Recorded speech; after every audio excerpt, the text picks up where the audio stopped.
कुर्बानी का इतिहास। इस्लामी इतिहास में कुर्बानी का वाकया अल्लाह के प्रति अटूट विश्वास, पूर्ण समर्पण और बेमिसाल त्याग की एक ऐसी मिसाल है जो सदियों से मुसलमानों को प्रेरित करती आ रही है। यह वाकया पैगंबर इब्राहिम अलैहिस्सलाम, अब्राहम और उनके नेक बेटे इस्माइल अलैहिस्सलाम, इश्माइल के गहरे ईमान और सब्र को दर्शाता है और यही ईद उल अजहा, जिसे हम आम तौर पर बकरीद कहते हैं, का मूल आधार है। कहानी की शुरुआत तब होती है जब इब्राहिम अलैहिस्सलाम, जो बुढ़ापे तक बेऔलाद थे, अल्लाह से एक नेक और सालेह बेटे की दुआ करते हैं। अल्लाह उनकी दुआ कबूल करता है और उन्हें एक प्यारा बेटा इस्माइल अता फरमाता है। इब्राहिम अलैहिस्सलाम अपने बेटे इस्माइल से बेपनाह मोहब्बत करते थे और इस्माइल भी एक आज्ञाकारी और नेक बेटा था। कई सालों बाद जब इस्माइल बड़े हो जाते हैं और अपने पिता के साथ काम करने लगते हैं, तो एक रात इब्राहिम अलैहिस्सलाम एक अजीब ख्वाब देखते हैं। इस ख्वाब में अल्लाह उन्हें हुक्म दे रहा था कि वे अपने सबसे प्यारे चीज, अपने बेटे इस्माइल को अल्लाह की राह में कुर्बान कर दें।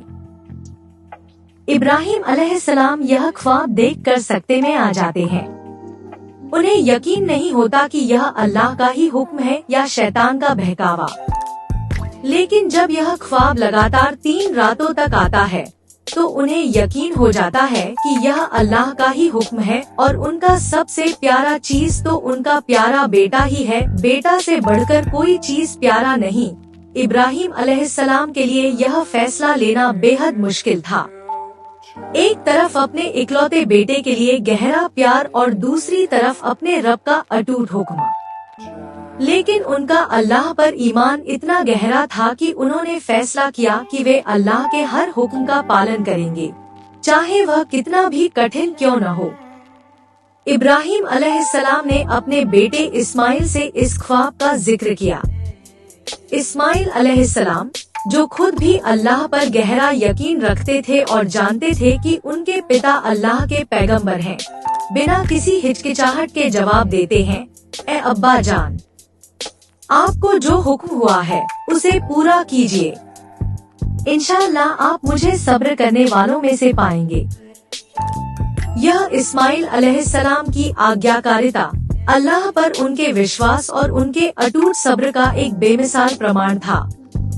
अपने बेटे की सहमति पाकर इब्राहिम अलैहिस्सलाम अपने बेटे इस्माइल को लेकर मिना, आज के मक्का के पास एक पवित्र स्थान की तरफ चलते हैं, जहां उन्हें कुर्बानी देनी थी। रास्ते में शैतान ने उन्हें और उनके परिवार को बहकाने की कई बार कोशिश की।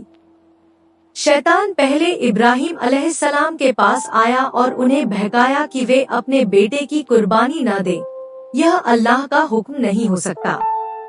इब्राहिम अलैहिस्सलाम ने शैतान को पत्थर मारकर भगा दिया। फिर शैतान हजरत हाजरा, इस्माइल की माँ, के पास आया और उन्हें बहकाया, लेकिन उन्होंने भी शैतान को दूर कर दिया। आखिर में शैतान इस्माइल अलैहिस्सलाम के पास आया और उन्हें बहकाया, लेकिन इस्माइल अलैहिस्सलाम ने भी उसे दूर भगा दिया। आज भी हज के दौरान हाजी जमरत पर पत्थर फेंकते हैं, जो शैतान को भगाने और उसके बहकावे को नकारने का प्रतीक है। जब इब्राहिम अलैहिस्सलाम और इस्माइल अलैहिस्सलाम कुर्बानी के स्थान पर पहुँचे, तो इब्राहिम अलैहिस्सलाम ने अपने बेटे को अल्लाह की आज्ञा के अनुसार लेटाया। उन्होंने अपनी आंखें बंद कर ली ताकि अपने प्यारे बेटे को तकलीफ में न देख सकें, और अल्लाह का नाम लेकर छुरी चलाने को तैयार हुए। जैसे ही उन्होंने छुरी चलाई, अल्लाह के हुक्म से जिब्राइल अलैहिस्सलाम आसमान से एक दुम्बा भेड़ लेकर आ गए। छुरी इस्माइल की बजाय दुम्बे पर चली और दुम्बा कुर्बान हो गया। अल्लाह ने इब्राहिम अलैहिस्सलाम की आजमाइश में उनकी कामयाबी को कबूल किया और उनकी नियत की सच्चाई को सराहा। अल्लाह यह देखना चाहता था कि क्या इब्राहिम अलैहिस्सलाम वास्तव में अल्लाह के लिए अपनी सबसे प्रिय वस्तु का बलिदान देने को तैयार हैं। यह सिर्फ एक प्रतीकात्मक कुर्बानी थी, जिसमें अल्लाह ने उनके ईमान और समर्पण को परखा। यह वाकया मुसलमानों को यह सिखाता है कि अल्लाह के प्रति पूर्ण समर्पण, त्याग और अटूट विश्वास ही सच्ची इबादत है। ईद उल अजहा का त्योहार इसी ऐतिहासिक घटना की याद में मनाया जाता है। इस दिन मुसलमान अल्लाह की राह में जानवरों की कुर्बानी देते हैं, गोश्त का एक हिस्सा गरीबों और जरूरतमंदों में बांटते हैं और इस तरह इब्राहिम अलैहिस्सलाम और इस्माइल अलैहिस्सलाम के बलिदान को याद करते हैं।